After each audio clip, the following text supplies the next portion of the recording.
This is For the Rest of Us with the Reverend Canon Megan Castellan, a podcast about life, faith, theology, and the Bible, for the rest of us.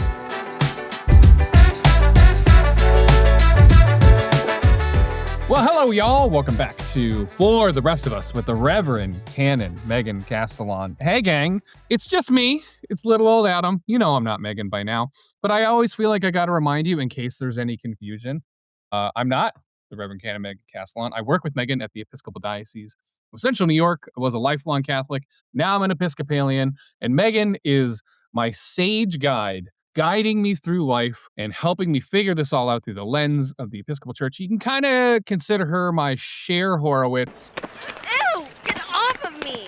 As if! And I am her Dion Davenport. I have a note from my tennis instructor, and he would prefer it if I didn't expose myself to any training that might derail his teaching. And she is doing the best she can to help me figure it all out. Guys, listen, I got something to tell you. If you are a new listener, or maybe you're a returning one, boy, did you pick a great episode to listen to this week. Megan, what do you have for the rest of us this episode? First of all, I have an apology because I have a cold, so I sound like a frog. You're welcome, America. Second, today we are joined by a very special guest, our colleague at the Diocese of Central New York, the one, the only, my fellow canon to the ordinary, Deacon David Stickley. And I'm thrilled to have Deacon David with us to talk about the Vocational Diaconate, that frequently cited but rarely understood order of ministry that he inhabits. So welcome, Canon David. We're so happy to have you with us today. Thank you, Megan. I am delighted to be here,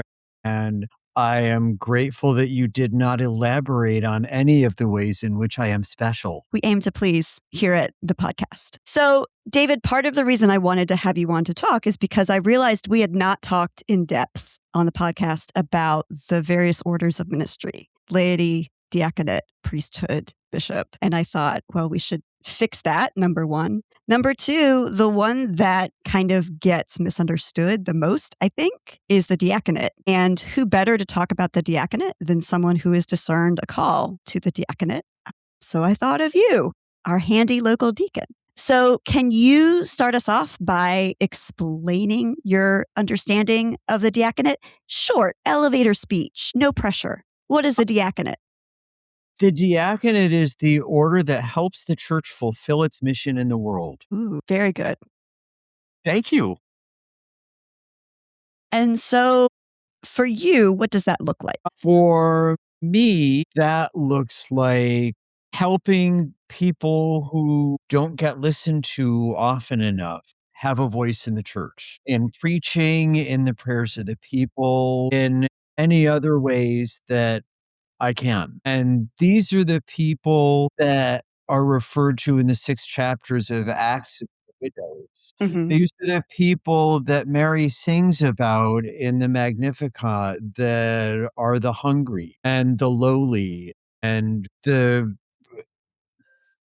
people who get forgotten about. So deacons reading the ordinal or the compendium of ordination services in the prayer book, deacons basically have 2 major roles in the life of the church, right? There's the liturgical role, the things we see them doing on Sundays, proclaiming the gospel, setting the table, reading the prayers. And then there's the stuff in the world, the active stuff. And as you described it, these 2 things are bound together in a particular way. In a very particular way. I tell people often that what we do in the liturgy is symbolic of the ideal ways we're called to be in the world. And that's why deacons proclaim the gospel and assist at the table for the Eucharist, because proclaiming the gospel is symbolic of our carrying the good news into the midst of the people out in the world, and proclaiming Jesus' good news of salvation and love for every single human being. At the table, we model servanthood. We set the table, we prepare the food, we clear the table, we stand immediately to the right of the person presiding at the Eucharist, because a good servant is always on hand to catch the glance of the host and find out if something is needed. This has its roots in Acts, as you were saying, right? Can you talk It more about? does. It does. We had the apostles who were preaching and expounding on the word. And one day, some Hellenists came to the apostles and said, well, you're talking a really good game, but we still have these widows who are literally on the margins of the town because they can't afford any place else to live. And am I allowed a sidebar? Good. We're all sidebar here. This is Nice. This is a series of sidebars. Yeah, Very it's a nice. sidebar safe zone. Yeah. The sidebar there relates to the story of the widow's mite, when not only does the poor widow put in everything she had, but she can't afford to live close to the temple and trudged all the way across town to do that, which I think is really significant. So these widows, who were people literally on the margins, were not being cared for. And the Hellenists said, you're talking a great game, but the people that you say you care for are not being cared for. What are you going to do about it? And the apostles said, oh, golly, you're right. We do need to do something about this. So they gathered together 7 guys, because that's what the story says, and made them deacons to carry out that mission in the world, carry out the mission of the church in the world. And any parallels to what Christianity is doing today in the West are yours to draw, dear listeners. Exactly. And deacons are not always popular in church, partly because sometimes they are thought of as spies for the bishop, which I would like to debunk right here. We are not spies for the bishop. We are not running around in sunglasses and trench coats. I'm not Mata Hari. Glamorous as that might be, I am not Mata Hari. No, we are appointed by the bishop. So we serve the bishop directly and work with the priest to do the work that the congregation needs to do. And I hope I didn't lose myself. Did I? So sometimes deacons are not popular in congregations because they have a history of opening their big fat deacon mouths and saying things the way they really are without sugarcoating, which is what got Stephen into trouble in the 6th chapter of Acts. I have a dear friend who's also a deacon who used to say the collective noun for deacons is a disturbance. Yeah, that sounds about right. There's something about comforting the afflicted and afflicting the comfortable that deacons use a lot. They're given and being under the charge of the bishop rather than the local priest in whose parish they serve gives you a particular level of autonomy, right? So you're kind of ideally, the theory is you're freed up to say what you need to say in the context it needs to be heard, and you're protected somewhat. The theory is. I have had the experience in dioceses where deacons are more numerous and prevalent, that the deacons get a letter of agreement like the priest does. And the deacons' responsibilities are spelled out, and the nature of their relationship with the congregation is spelled out. And we agree that these things are done on behalf of the bishop, and that the deacon has these certain restrictions and these certain freedoms, and the wardens sign off on it, and everybody signs off on it. So all the orders understand how they're working together, which I think is a great model. Do too. Not only because I love things that are spelled out in paperwork in case we get confused, but also because I do think it's helpful to have everyone's expectations clear at the beginning of something, because there is so much misunderstanding about what the role of a deacon is. Historically, it wasn't so long ago that the Episcopal Church did not have vocational deacons in the way it does today. They were brought back with the current edition of the prayer book, 1979, which looks, as lots of people that listen to this know, that it looks to the early church for authentic patterns of worship and working together. So why do you think, aside from its relative newness, and again, we're talking about something that's less new, listener, than I am or Adam is, why do you think the role of the vocational deacon is so misunderstood and misconstrued by the church? Partly because for many years, the diaconate was viewed as a stepping stone from one place to the next. And I am sometimes asked, when I say that I'm a deacon, I am sometimes asked if I am going to go all the way. And I refrain from the comment that I always want to make that I'm not going to make, but you can probably imagine. And my response is, I am a deacon forever and ever. Amen. Because that's how I am. It's how God made me to be. Well, and because this is a podcast for people who are new to the Episcopal Church, who are coming in from the outside and are trying to kind of come to grips with our weirdnesses and our quirks. Part of what David is talking about is the pattern that before you are ordained to the priesthood, you are ordained as a deacon, what's called a transitional deacon, which is a contested term. And you serve as a deacon for a period of time, either 6 months or a year. There have been various times when the church has tried to get rid of that model. And then there have been times when we tried to embrace something called parasaltum ordination or ordination by leap, which is best known, I think, in the ordination of Anselm, or one of the ancient church father bishops who was like wandering through church council one day as he was going to the market, and a dove landed on his head, and everyone was like, "Ooh, make him a bishop." He was just a regular dude, and they just kind of like grabbed hold of him and did all three at once. So occasionally the church gets it in his head, "Ooh, we should go back to that."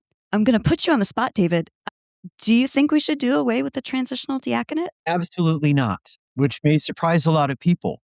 I think there's great value in the transitional diaconate. It's intended to be a formative time, not just a stepping stone that you have to go through or a hoop that you have to jump through.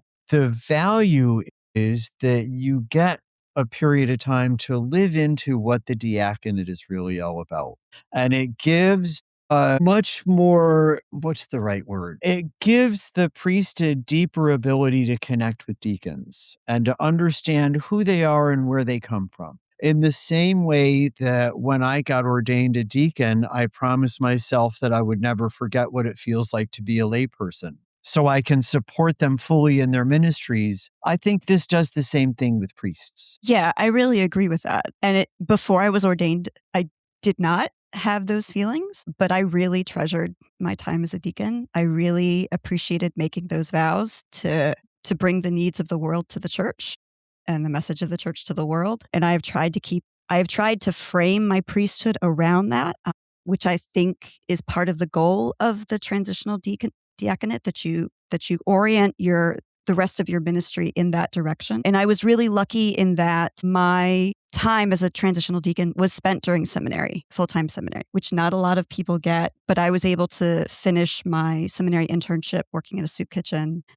working with the guys there to really like lead into the diaconal, here is the church present with you, look at me in my collar, leading prayers, leading a Bible study, talking to you about your needs, giving you food, connecting you to resources as an official member of the church. And that was really formative for me. And I hope edifying to the people there. But Sure it was. It's one of the ongoing controversies, kind of low level in the church, is should we really do this? Is it helpful? And I think if you make it transformative, if you like take seriously what you're saying and don't see it as a stepping stone, then it really can change the way you see the rest of your ministry. It can. And there are, as you know, Megan, different prayers that the bishop prays over deacons than are prayed over priests at the ordinations. And if you don't get ordained a deacon, you don't get the bishop praying over you that you be modest and humble as you go forward. And that part I find so moving, that to miss being able to take those words in your heart with you as you go forward would be kind of a shame to not have that gift. Yeah. I mean, ideally you become like a little nesting doll that this is the core of your call. And then, maybe baptism being the absolute center of all of our calls. And then maybe you get like nice little shells around it, but the core kind of doesn't change. And I love that. Yeah.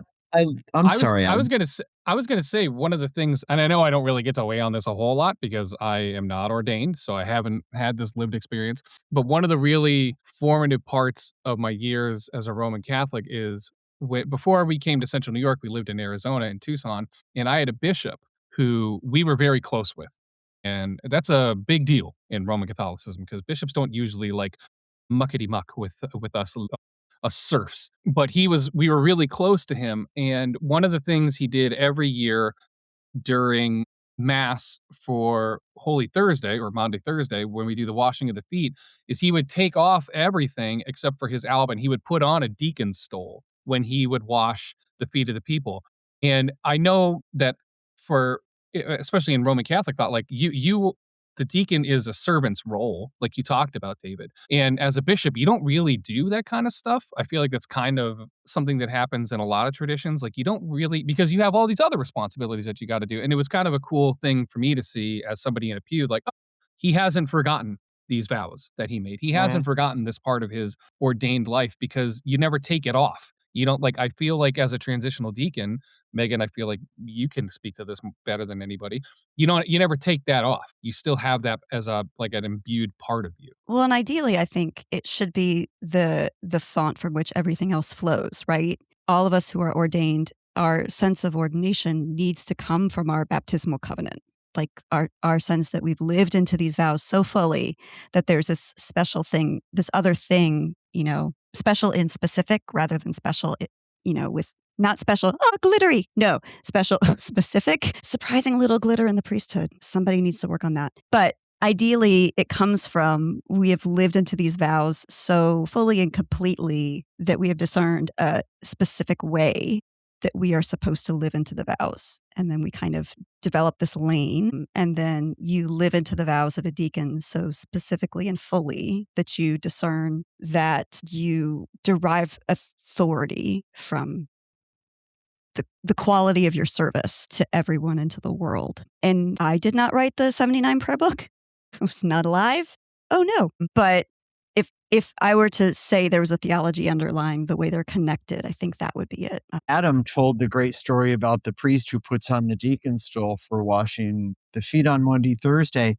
It also connects a couple of liturgical dots that people don't know about very much, which is why the deacon wears a stole over the left shoulder, which is because in the early church, they wore a towel over the left shoulder because part of their responsibility was to clean up anything that spilled. So they wore a towel over the left shoulder like many people do in the kitchen. Incidentally, St. Lawrence, a deacon, is the patron saint of cooks and kitchens. So there's that too. But having the deacon stole on, symbolic of the towel over the left shoulder, when you're washing feet and something is likely going to spill, I think is really, really beautiful. St. Lawrence was also the patron saint of the General Seminary flag football team because, like us, he also was martyred on the gridiron. That's pretty good. Very nice. It's pretty good. Very nice. We never won, but we had a very good liturgical support team that would process in full vestments and 2 thuribles and an icon whenever we got a first down. And we were called for delay of game a lot. So never let it be said Episcopalians can't have fun. What's I going to say about the spilling and the left shoulder, which I always had trouble keeping straight until I remembered beauty pageant sash. Yeah, I have to pin mine to the inside of my elbow or it falls off. But That also works. That's another sidebar.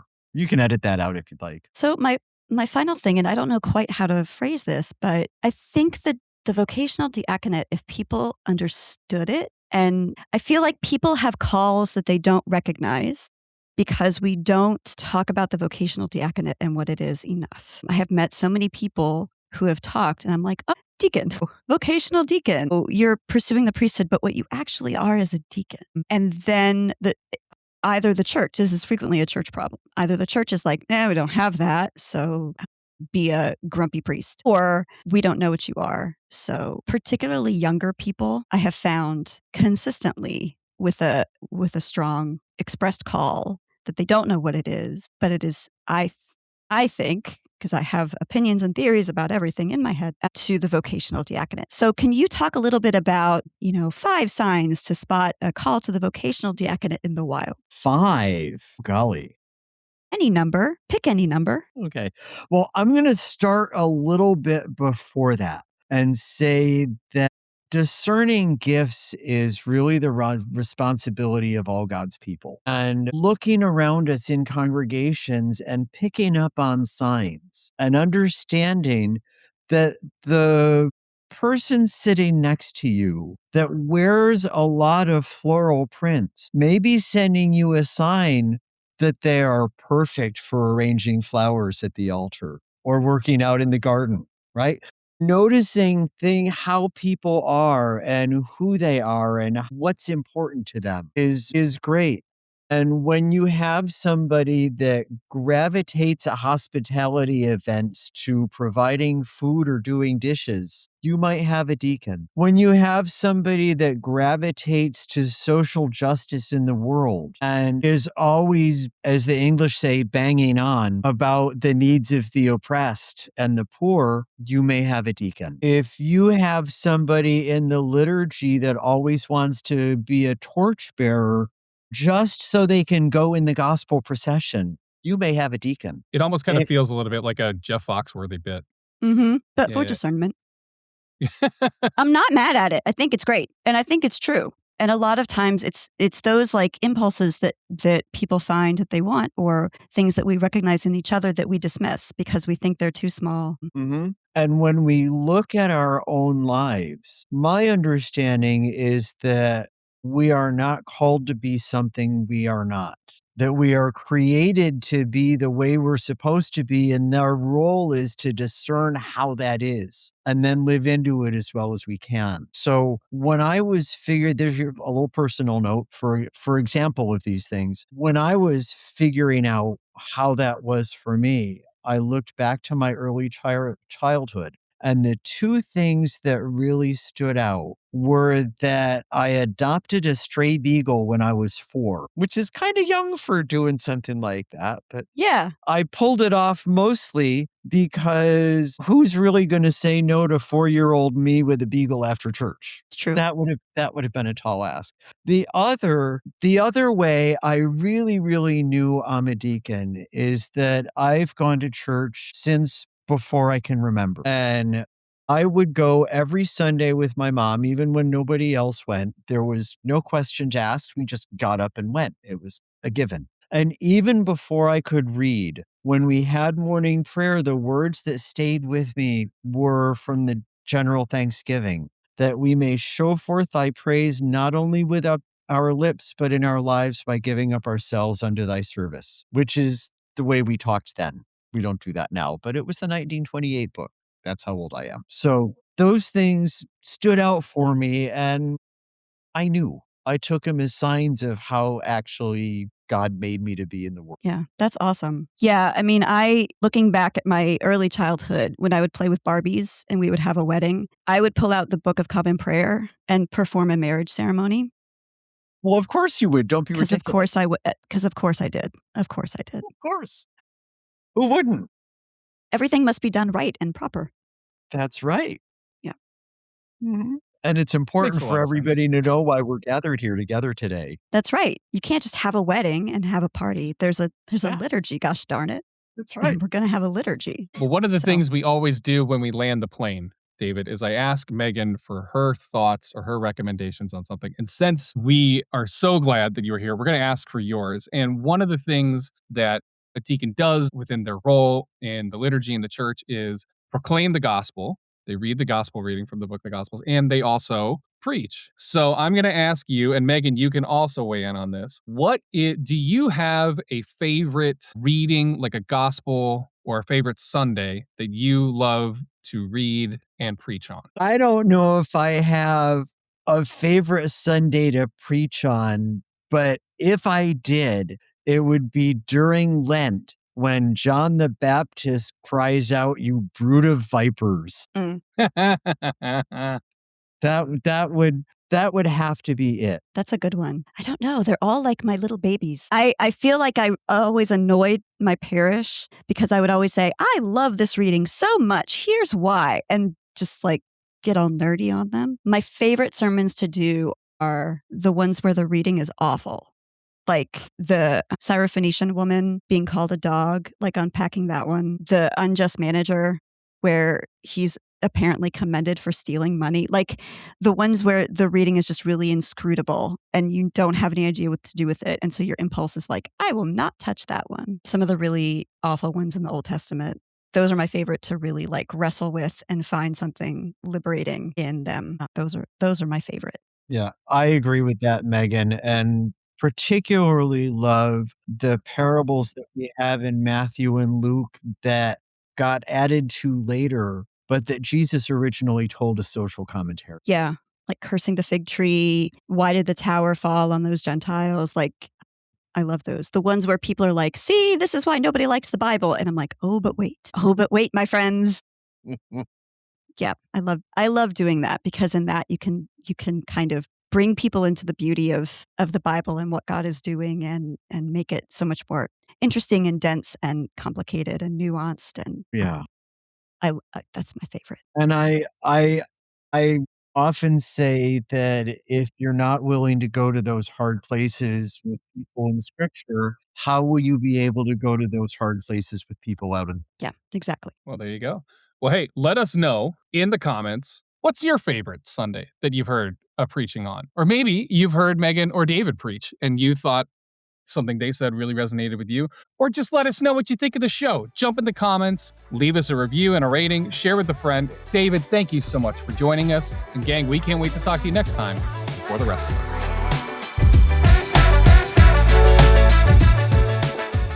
Thanks for stopping by and checking out For the Rest of Us. If you like the show, leave us a review and a rating. Make sure to subscribe and share it with a friend. We hope to see you again next time. For the Rest of Us is a production of the Episcopal Diocese of Central New York.